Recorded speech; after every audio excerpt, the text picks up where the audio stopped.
Yeah, no, that's fine. Should I go other side?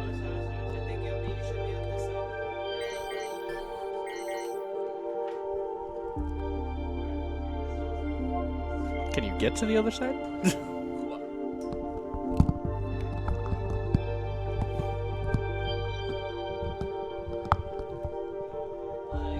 Hello, hello.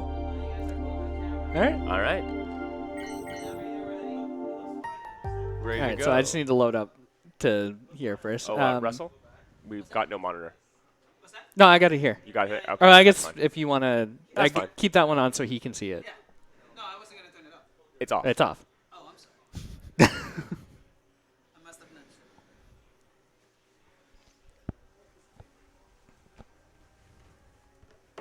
Check the power.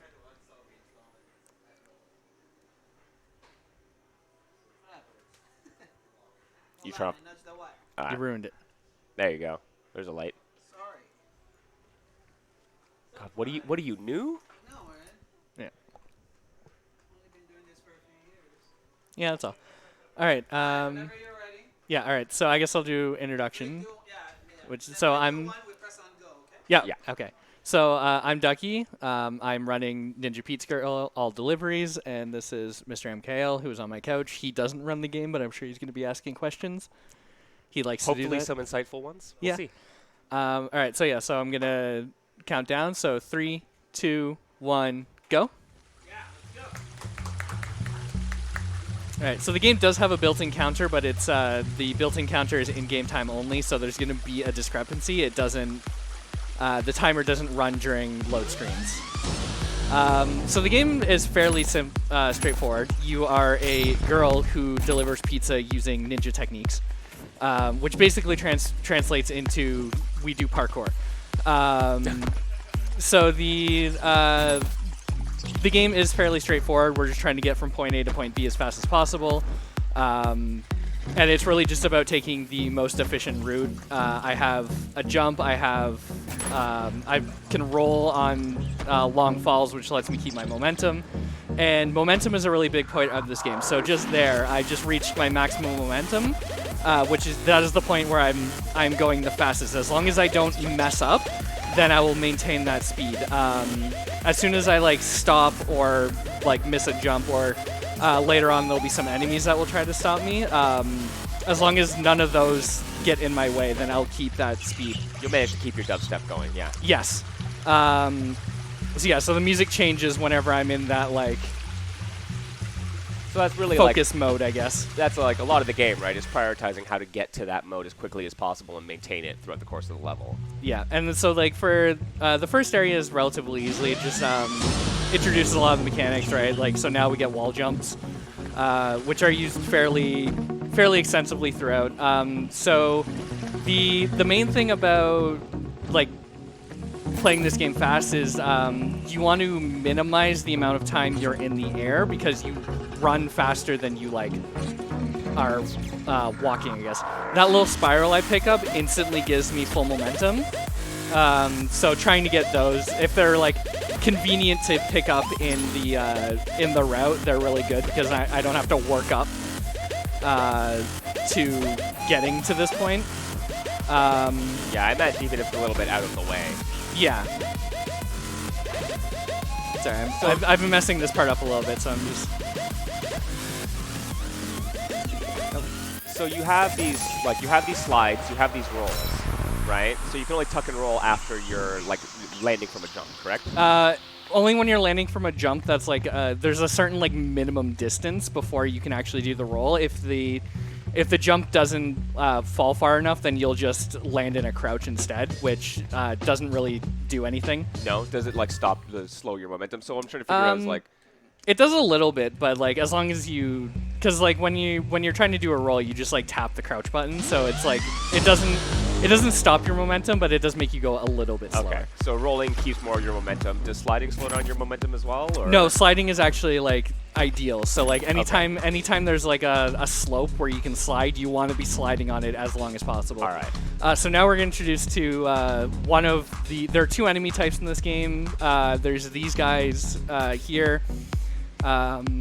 who they try to push you, and then there are ones later on that will try to throw stuff at you. Oh my god, you have a Yun dive kick? Yeah. So the cool thing, the cool thing about the enemies is when you're like within a close proximity of them, you get an attack, which if you're in the air, is this like dive kick, which we don't use it to attack them, we use it to go faster, because it gets us back to the ground faster and moves us forward. You can also slide into them to knock them over. But most of the time, you actually don't see. If you hit them, then you slow down a little bit. You actually do slow down a little bit. Okay, so that's a bit of like a risk-reward, right? Where you don't need to be using it. You have to be super close, but you might just bop them and lose some momentum. Yeah. So I want to be going like just over. There are some areas where like you can't. You have to like. There are a couple areas where it's faster to like bonk someone in the head because it lets you get up to a ledge without having to like climb up. Oh, all right. But those are very few areas. And yeah, so there's these little cutscenes I have to master in between everyone. So yeah, so like I said, so this is the last stage of the first chapter. And basically the first chapter is just introducing you to like a lot of the main mechanics of the game. There are a couple other things that they will introduce in the next chapter as well. But like this one, it introduced the enemies, the wall jumping, the trampolines, dive kick, rolling, you know, all that stuff, and obviously the momentum meter.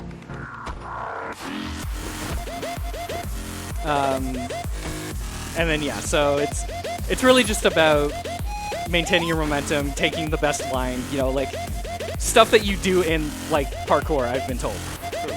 So you've been told. Yeah, I don't do parkour, but there are some little things that I'll do that like it might seem like I'm going slower, but it actually is a little bit faster, like going there, doing the wall jump instead of climbing up. Just like it keeps your momentum a little bit easier. Those little like the cloth awnings are weird, to put it gently. There's certain ways you can jump off of them that will like boost you forward, and they're the only thing in the game where, regardless of how high the jump is, if you land on one of those cloth awnings, you'll never splat, basically. Okay. So there will be a few areas where I kind of abuse that.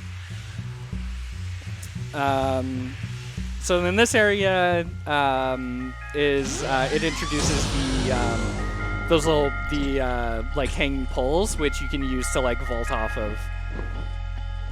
I skipped the first one because it's faster, but like so right here, like you just do a little swing, and those are used fairly regularly throughout the game as well.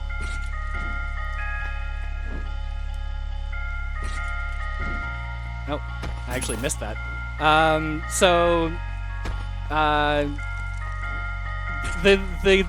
The game I like to compare this a lot to is like it's a mix between like Mirror's Edge and like Sonic, because it's like obviously it has the Mirror's Edge comparison of it being like a parkour game, but also with a lot of the Sonic games, or at least the 2D Sonic games, the higher paths are always the faster path, so I always want to be trying to go higher.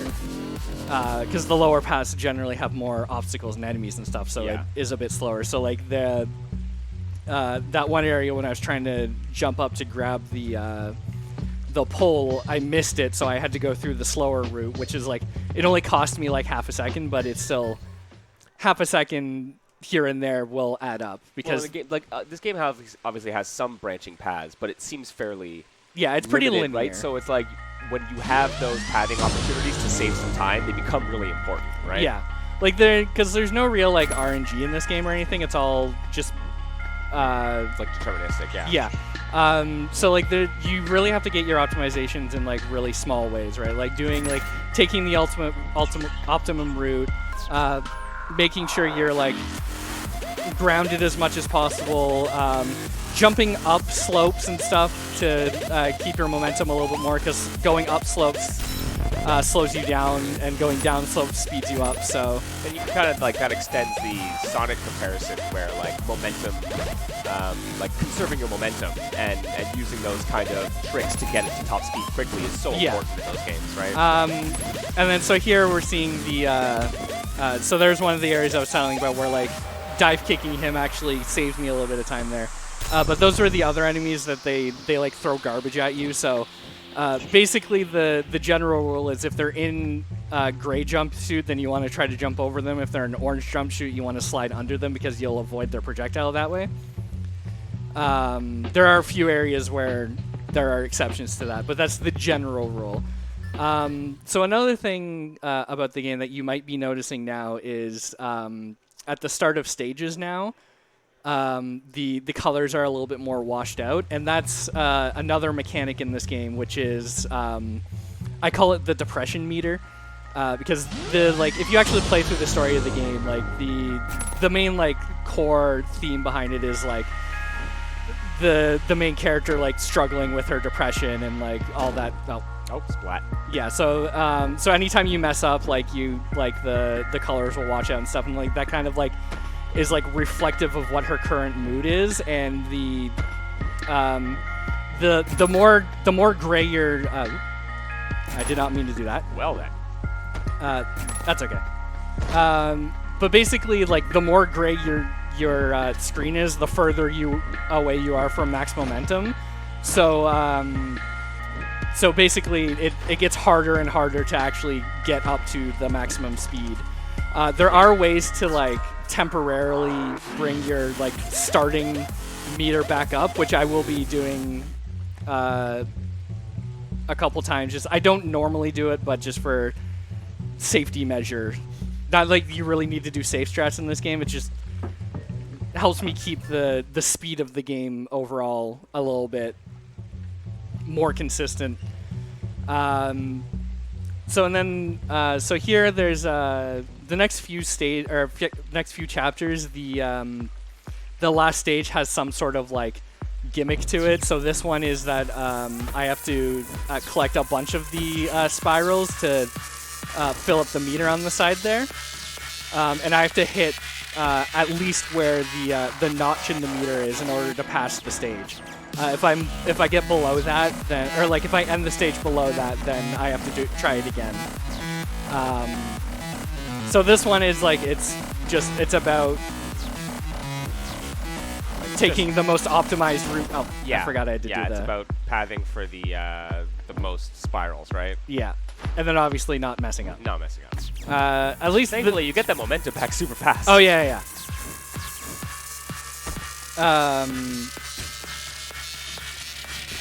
But yeah, obviously every time you mess up like that, you lose time. Yeah.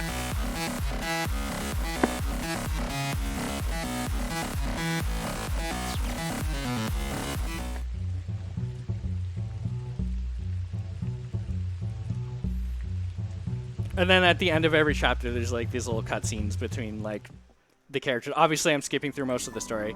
Wanda is impressed. She will remember that. Yeah. So there, I just bought some new costumes, and much like many teenagers dealing with their depression in unhealthy manners, the way we deal with our depression is therapy shopping. I feel that. Yeah. So the little recycle icons I get are that I'm picking up are like our currency. Which is what you use to buy the different costumes, and there's some like little like trinkets and stuff that you can buy that give you little like give you some boosts as well. But it's faster to buy the costumes because they give you more of a boost, and every time you time you buy a one of like the trinkets or whatever, there's like a little like cutscene of the main character like commenting about them. So it's just faster to buy the costumes. Like I said, normally like if I was trying to go for like a PB or something, I wouldn't bother with that. I would just like hope that I play perfectly, because that is the fastest way to do it. But jerk. Yeah, that is the nice thing, or it's a nice little catharsis. Is like if someone pushes you, you can just kick them in the face, and I'm not supposed to do that, but that's okay. Playing and talking at the same time is hard. So I lost a little bit of time there, but we'll be fine. So yeah, so every chapter has like an overarching theme to it. So this one is a love story between these two customers, and I'm playing matchmaker through pizza. Also, I think So this one, it actually introduces a new enemy type there, which is the guys who hide behind the boxes. Also, in the previous one, we got introduced to these boards, which you can like dive or slide kick through. They're just like little obstacles that you have to deal with. There's a really fun area dealing with the boards coming up, I think in the next stage. But yeah. So and then yeah, just like a little optimization there is going through that like inner path as opposed to the outer path.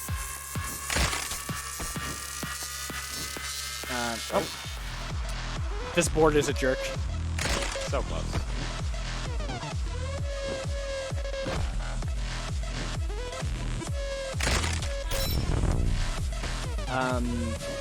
Yeah. So this is a game that was actually developed by I believe it was a husband and wife team working in like collaboration with their kids, yeah. right? To design the story and the character designs and stuff like that. So it's like, hence the like, you know, the younger protagonist dealing with like coming of age stuff. It's but it's a cute little thing. It's a nice, it's kind of a nice story, like background to the games. The parents having left, I believe, larger teams and gone to do this independently. Yeah.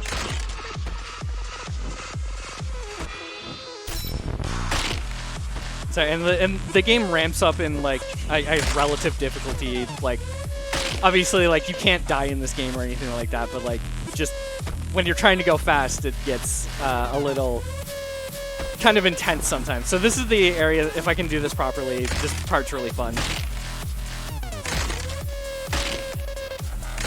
All right, so I managed to nail that. I've been missing that the entire time I've been practicing. It's just really fun. And then that's like the biggest fall in the game. So I like count in my head to make sure I don't mess that up. Because there's no like, I haven't found like a really good visual indicator to figure out when I'm close to the ground. So I just find it easier to count. It seems like a pretty blind jump in that respect, right?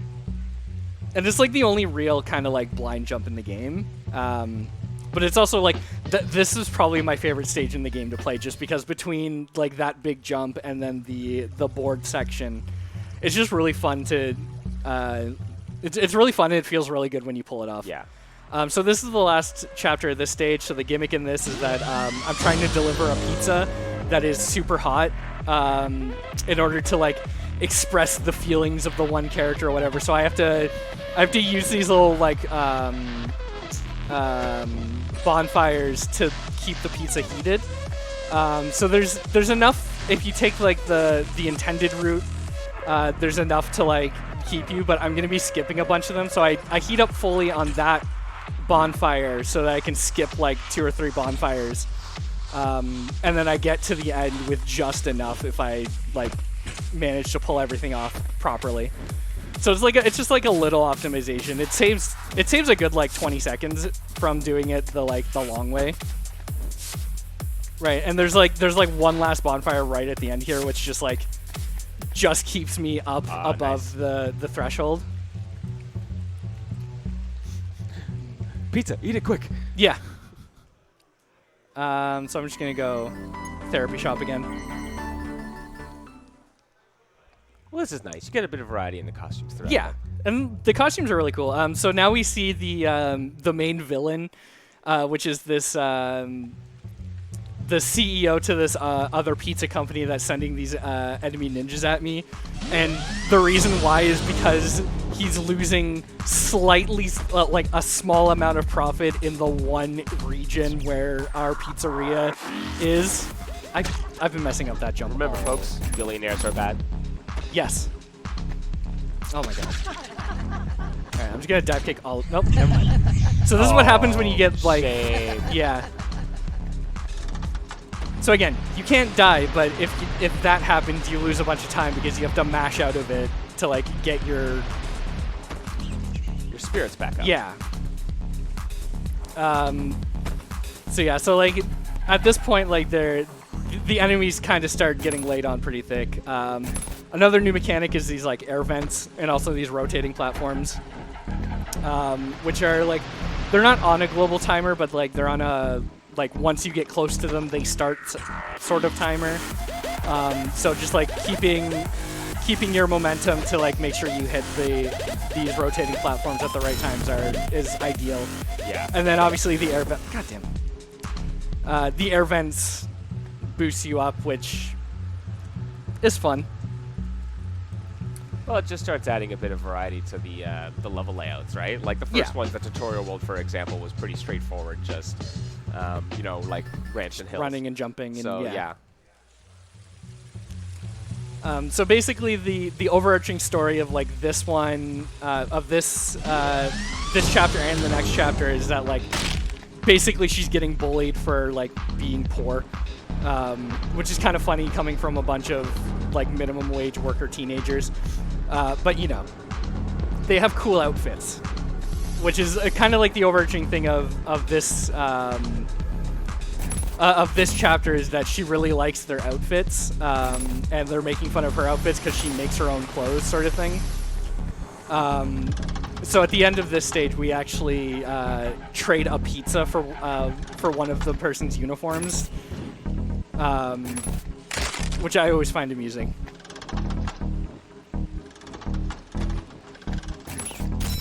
Unfortunately, you don't get to keep the uniform because it does look kind of cool, but also it would kind of ruin the story if you get to keep it. Don't worry, I'm just going to dress up as one of the bad guy ninjas. Yeah.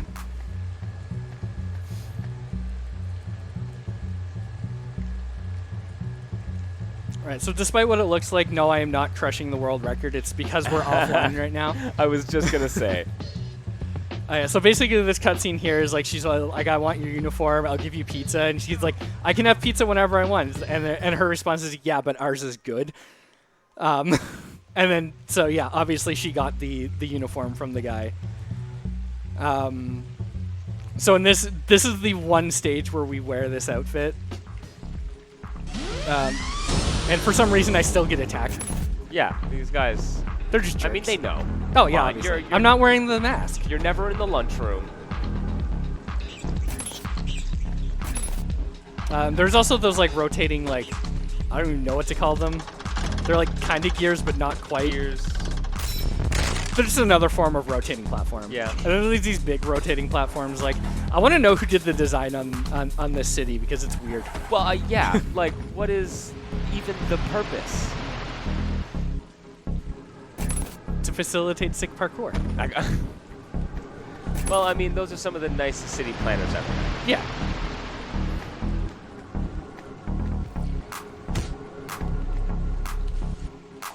Yep. That particular little corridor always like trips me up a little bit. But this is one of the things where it's like, if you're on the cycle, then like that area is so much easier. Easy, yeah. And then they're just like dive kicking them to like stay over them and avoid a bunch of the attacks is like, it is a little bit slower technically, but it's safer.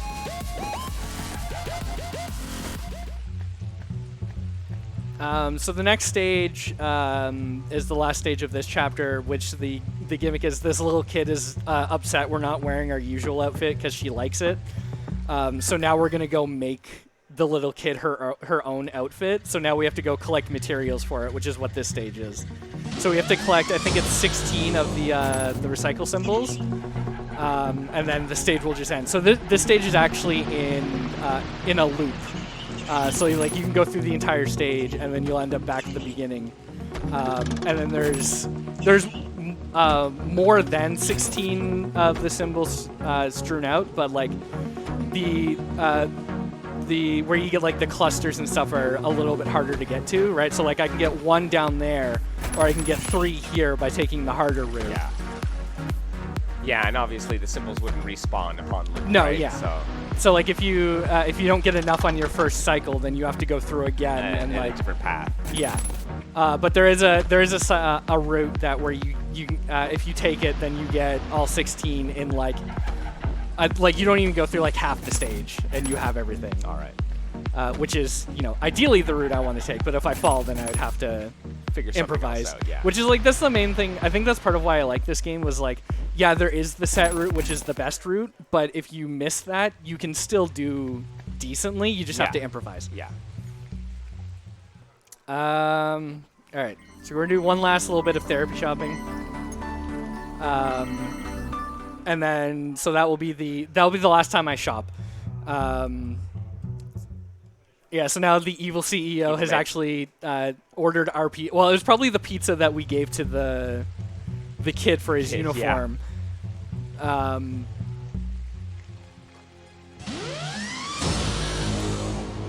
So yeah, so this is the nice little start to that level. Yeah, the wall kick boost over the pole. Yeah, and even if I miss like the going over the pole, I can still grab the pole, which is still faster than trying to like navigate through that first enemy, because he's annoying. Yeah. The enemies get like smarter as the game goes too. So like there are actually enemies that some of the well, you're not gonna see it, but that guy there that I just dive kicked, rather than just jumping straight at you, he actually like tracks your movement. There's another guy here, right? Like he like tracks you and like tries to like mess you up that way rather than just like going straight for you. So like the enemies get a little bit smarter as well in the like the later stage. Oh my god, they definitely get more numerous. They definitely get more numerous. Like yes, serious uptick in the number of them. Yeah, and unfortunately, like, the problem isn't them. The problem is me mistiming my rolls right now. But I've just been having issues with that lately.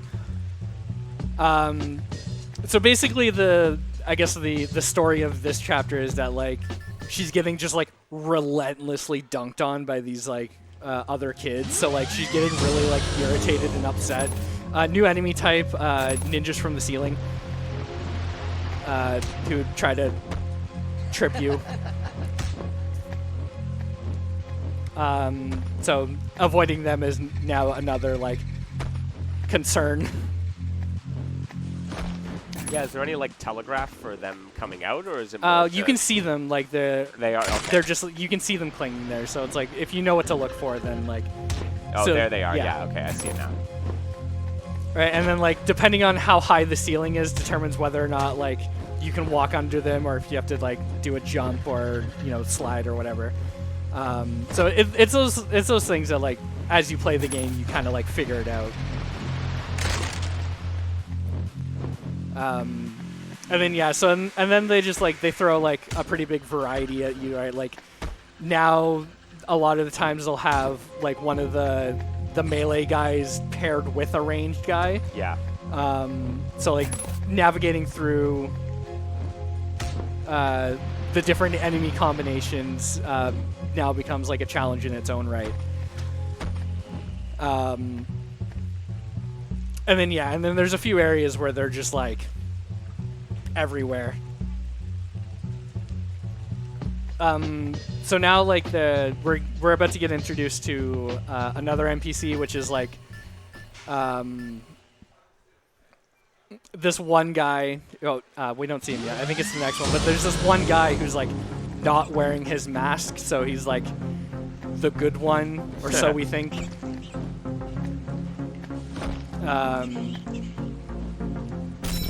And like obviously being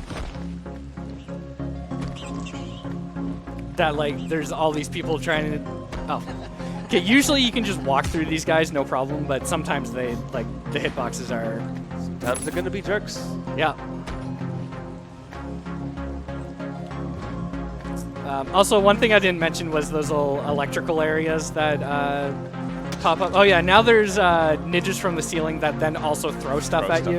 Yeah. Like they're pretty good about like the. Oh, I think that hit me. They're pretty good about like kind of like ramping up the difficulty of like the enemy types and enemy placement and whatnot. Like I never feel like I'm cheated by the enemies, sort of thing. Like when I get hit by them, it's usually my fault, with one exception, which is coming up, which is right here. So these two guys here. So there's the guy without the mask. Okay, so those guys can actually just hit you in the middle of the cutscene, and because like your mood is just kind of like on a massive decline throughout the entire the entire course of this chapter, like you just have to start the stage having to mash your way out of like the stun, yeah. Thankfully lately that hasn't been happening, like them hitting me like that, but like there was a time where like that happened more often than not, and it was very frustrating. Yeah, that was the problem.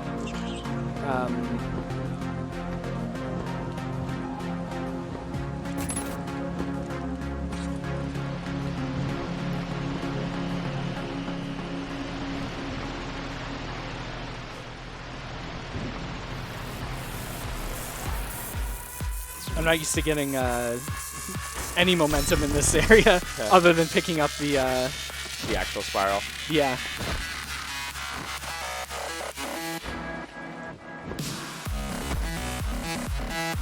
And then and then as soon as we're done, it like just goes back to that washed out thing, which I think is kind of cool because it's like that's kind of how depression works.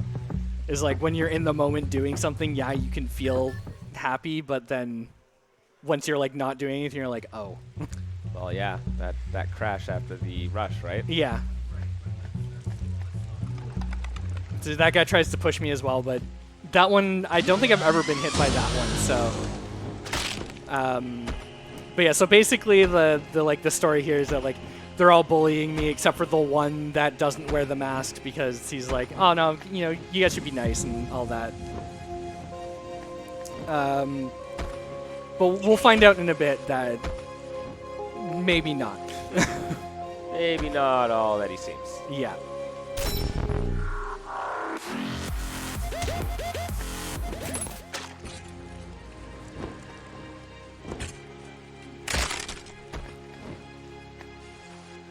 So this stage has one area coming up here where it's just a stream of enemies, like right here. It's just wow. The ideal way through this is to have maximum momentum because then you can just slide through everyone. But I didn't have maximum momentum, so I gotta struggle. Mash harder, boy. I'm trying. They gave me the option to mash more than one button.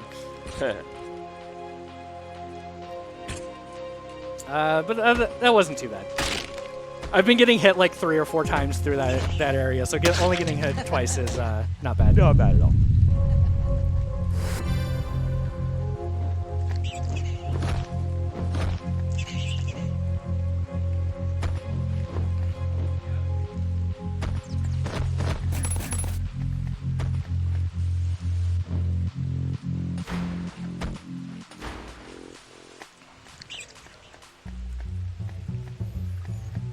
Alright, I'm actually not doing too bad right now. Having said that, I've now cursed myself. Isn't that the story? Yeah, so this is the last stage of this chapter. So the gimmick is this one is that we're racing Roy, who is the unmasked ninja dude. So he just challenges to be like, hey, let's just have a friendly race. So we're gonna crush him. Never mind. I'm gonna restart this level. Restart it, yeah. Because it's faster at this point. Because if you lose the race, then you have to start the stage over. Best not risk it. Yeah, and this like first jump is where I get all of my lead. Because like he goes the safe way, like sliding down the wall, and I'm just like, I'm just gonna jump.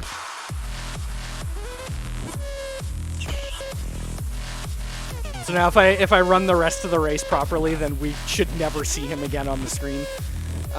Having said that, I haven't been running the race very well lately, so yeah, there he is. Whoops. It's fine. There's a few other areas where he goes slow, and I just do that. Yeah.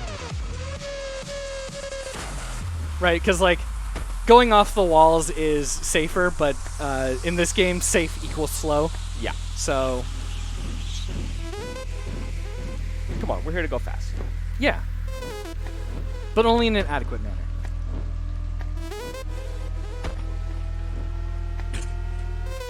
Of course, one of the problems of this particular stage is, so I've made it to the end, but I have to wait for him now. And he's always a little bit far behind. So now we find out that actually he's just a jerk. He challenges to a race to distract us while they go and blow up a small, like, family-owned pizzeria. Oh my god! Right? Dude, this is getting dark! Yeah. So now we have what's basically a nearly 3-minute auto-scroller where I'm, like, running away in, like, what I'm assuming is some sort of, like, inner mindscape, because things get weird.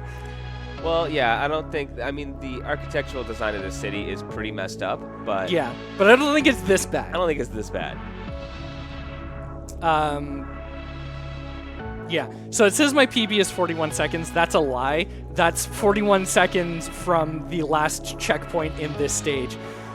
Yeah. So this is the only stage where you can actually, like, die, I guess, right? Because, like, you can fall into those pits, and if you do, then you have to start from... Well, you fall into darkness and despair, clearly. Yes. But there's these little, like, these doors here are basically checkpoints in the stage. So every time you reach one of these doors, you get, like, this little cutscene where she, like... Oh, it's the pantless dude. Yeah.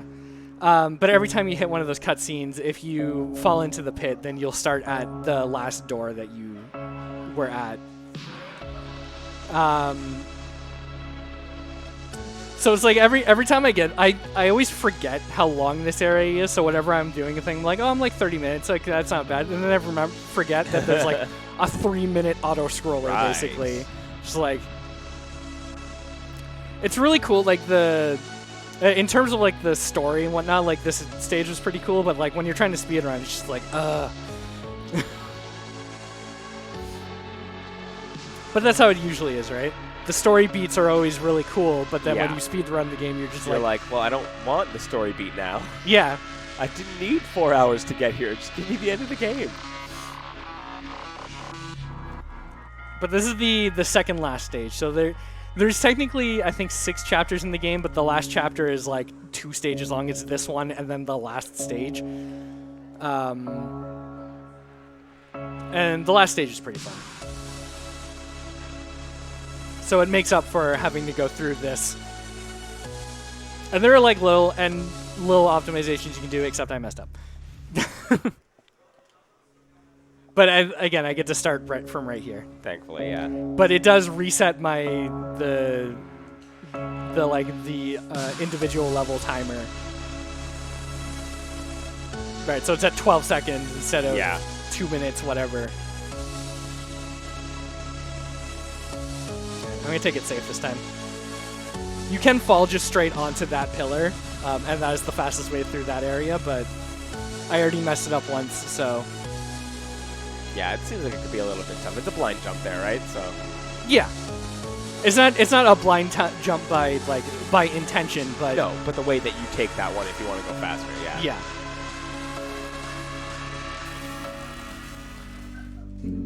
So then we find like all of the people that we've been helping throughout the game have come and helped us, and now we're gonna go confront the final boss.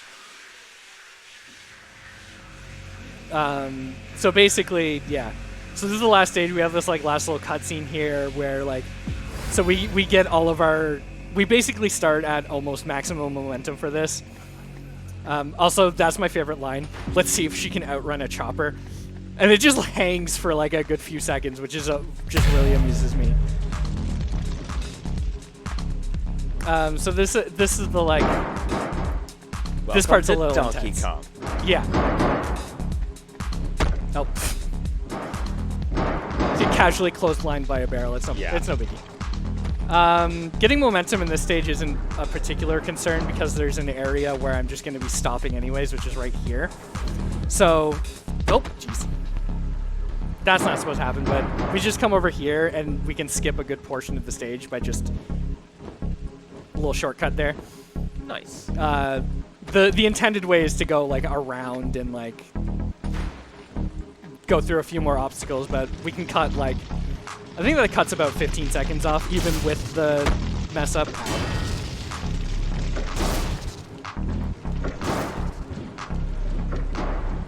So yeah, we're getting close to the end here, so time is actually going to be coming up. So there's the helicopter that we're racing. The chopper. Alright, so one last slide, one last jump, and then it'll be time. Big explosion, because of course. And... okay. Oh, no, you got to get up there, actually. Yeah, usually I just land right there. And that's time. And that's time. Oh, it's trying to get the leaderboard. But it's not I going can't to, pull it. Yeah. Well, that was some ninja pizzaing. Yes. So yeah, so then basically we find out here that like they thought that I was coming to like attack their CEO or whatever, but actually I was wearing a wire and made him like admit that he blew up a fucking A pizzeria? sorry, yeah, a small pizzeria in the jar. middle of nowhere. In the jar, Ducky. Yeah, we'll get there. But yes, yeah, so that's why? the game. It's so evil. Why would you blow up an independent pizza purveyor of pizzas? He lost like 1% of his profits in one region of the city. No. All right, anyways. GG's, Ducky. Yeah.